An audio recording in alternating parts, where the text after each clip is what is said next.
स्वामी म्हणतात, कधी कधी तू खूप एकटा पडतोस ना रे.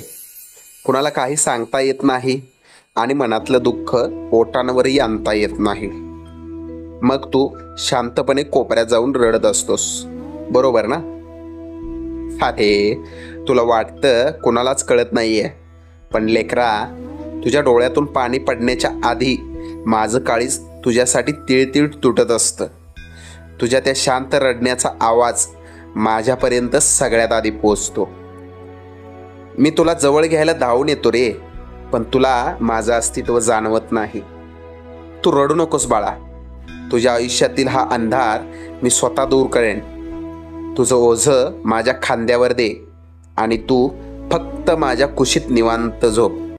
आणि हो, तुझा हात पकडून तुला सुखाच्या काठावर नेण्याची जबाबदारी या स्वामींची आहे. भिवू नकोस, मी तुझ्या पाठीशी आहे. श्री स्वामी समर्थ. काळजी सारी सोड चित्ती विश्वास राहू दे.